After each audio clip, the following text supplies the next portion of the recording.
SDM Vikasnagar पर भूमाफियाओं के साथ सांठगांठ का आरोप लगाते हुए लोगों ने तहसील कार्यालय विकासनगर में प्रदर्शन किया।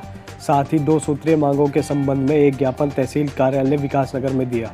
कांग्रेस पार्टी के प्रदेश सचिव आकिल अहमद के नेतृत्व में लोगों ने तहसील में प्रदर्शन किया। इस दौरान प्रदर्शनकारियों ने कहा कि शेरपुर में पूर्व में जहां पर होलिका दहन किया जाता था, वहां पर उन लोगों को होलिका दहन नहीं करने दिया जा रहा है।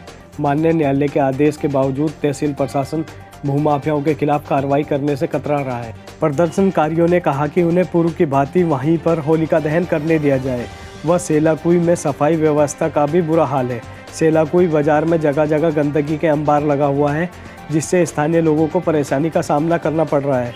उन्होंने दोनों मांगों पर जल्द कार्रवाई की मांग की है और कार्रवाई न होने पर उग्र आंदोलन की चेतावनी दी है। प्रदर्शन करने वालों में प्रीतम सिंह, धन प्रकाश, भगवान सिंह, राकेश सिंह, वाहिद इकबाल, जगदीश शर्मा, सचिन पाल, रामजी लाल, विजय पाल, रमेश, साधुराम, धर्मवीर सिंह, भगत सिंह, पीताम्बर सिंह, बालाराम, कुंदन सिंह आदि लोग मौजूद रहे। सभा शेरपुर के अंदर जो है एक भूमाफियाओं ने शेरपुर के ग्रामवासियों की जमीन दबा रखी, जिसपे वो होली का दहन करते थे। उसी को लेके जो है एसडीएम विकासनगर के पास जो है फाइल पड़ी हुई है। हाई कोर्ट का आदेश हो रखा, कमिश्नर का आदेश हो रखा, लेकिन एसडीएम साहब उसमें कार्रवाई करने को तैयार नहीं है। उसी बात को लेके आज जो है गांव में जो है इन लोगों में आक्रोश है और ये लोग एसडीएम साहब के पास आए कि या तो हमारी होली का दहन करा दो, अगर आप नहीं करा सकते, आप कार्रवाई नहीं करेंगे तो हम लोग जो है होली दहन करेंगे, फिर उसके बाद प्रशासन जो है उसका जिम्मेदार होगा। गुरु राम राय इंटर कॉलेज सहसपुर में शहीद भगत सिंह, राजगुरु और सुखदेव का बलिदान दिवस मनाया गया। शिक्षकों और छात्र छात्राओं ने उनके चित्र पर पुष्प अर्पित कर उन्हें भावपूर्ण स्मरण किया। कार्यक्रम में बतौर मुख्य अतिथि अनुराग ट्रस्ट की सदस्य गीतिका श्रीवास्तव ने आज़ादी के वीर शहीदों के जीवन और उनके बलिदान पर प्रकाश डालते हुए छात्र छात्राओं को उनके आदर्श का आत्मसात करने की बात कही। इस दौरान उन्होंने छात्र छात्राओं को भविष्य निर्माण संबंधी टिप्स भी दिए। इस मौके पर प्रधानाचार्य रविंद्र सैनी, आलोक बिजलवान, जयंत कुमार, हेमा, सतपाल, मुकेश कुमार, आशीष कर्णवाल, इनायत अली, दीपक कुमार आदि मौजूद रहे।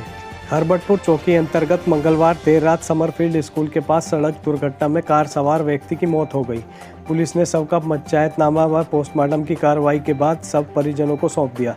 बता दें कि हरबटपुर चौकी पुलिस को सूचना मिली कि हरबटपुर समरफील्ड स्कूल के पास एक ट्रक व i10 कार की आपस में भिड़ंत हो गई है। सूचना पर हरबटपुर पुलिस मौके पर पहुंची, जहां उन्होंने कार में सवार तरुण कर्णवाल पुत्र सत्यपाल कर्णवाल निवासी सोशल विहार समरफील्ड हरबटपुर को गंभीर रूप से घायल अवस्था में पाया।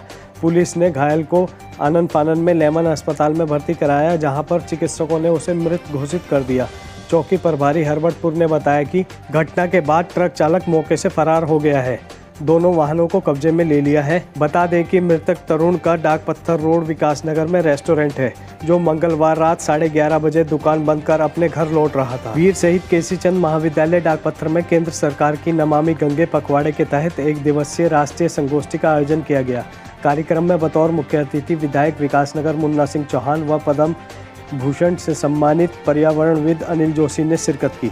विधायक मुन्ना सिंह चौहान ने कहा कि केंद्र सरकार नदियों को बचाने के लिए हर संभव प्रयास कर रही है। नदी नालों के अस्तित्व को बचाना हम सभी की नैतिक जिम्मेदारी है। अनिल जोशी ने कहा कि गंगा के साथ हम सभी को अन्य सभी नदियों का अस्तित्व को बचाना है। कार्यक्रम में professor Govind Ram Semwal, doctor RP Badauni, doctor Rakesh Mohan, professor doctor HC नेनवाल आदि ने भी नदियों के भौगोलिक परिदृश्य पर प्रकाश डाला।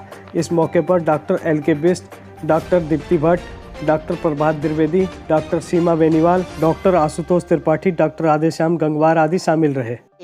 एक सामुदायिक भावना का जो अभाव है, मैं बार बार नमामि गंगे में भी कहता हूँ और सब जगह इस बात को कहता हूँ कि 2020 की नई शुरुआत जो गंगा की है, उसके बाद फिर क्या होगा, ये सवाल बड़ा है। तो इसलिए जब तक जन जागरूकता नहीं होगी, चेतनाएं नहीं होंगी गंगा के प्रति और क्या अन्य नदियों के प्रति, हम नदियों को बचा नहीं पाएंगे। और अंततः मैंने चाणक्य की बात तो आपसे कही है चाणक्य ने कह दिया था 5000 साल के बाद गंगा विलुप्त होगी, और इसलिए विलुप्त होगी क्योंकि वो उस तरह के समय आज के समाज की प्रवृत्ति को जानता था, इसलिए चाणक्य ने ये बात कही।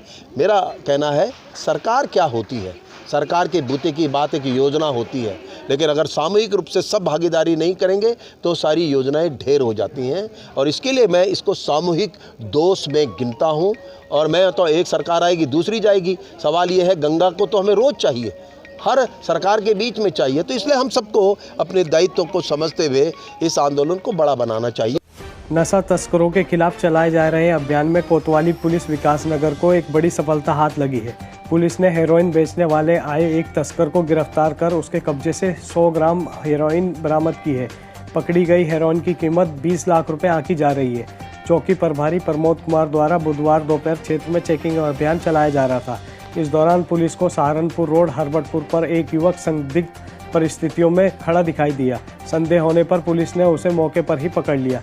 तलाशी लेने पर पुलिस ने उसके पास से करीब 100 ग्राम हेरोइन बरामद की, जिसकी कीमत अंतर्राष्ट्रीय बाजार में 20 लाख रुपए आंकी जा रही है। आरोपी की पहचान फरमान पुत्र तरवीन निवासी बेहट सहारनपुर के रूप में हुई है। पुलिस पूछताछ में आरोपी ने बताया कि उसका भाई समीर विकासनगर में फल की ठेली लगाता है, जिस कारण उसका विकासनगर आना जाना लगा रहता है। उसके द्वारा हेरोइन बिक्री स्कूल कॉलेज में पढ़ने वाले छात्र छात्राओं को महंगे दामों में की जाती है। चौकी प्रभारी ने बताया कि आरोपी के खिलाफ NDPC एक्ट में मुकदमा दर्ज कर लिया है। आरोपी को कल कोर्ट में पेश किया जाएगा। हिमाचल प्रदेश हमीरपुर जिले के उपमंडल बड़सर के जमली गांव के पूर्व सैनिक अजमेर सिंह ने दिल्ली में चल रहे किसान आंदोलन में शामिल होने गए अपने इकलौते पुत्र परमजीत सिंह को अपनी संपत्ति से बेदखल किया है। देश में इस तरह का ये पहला मामला प्रकाश में आया है।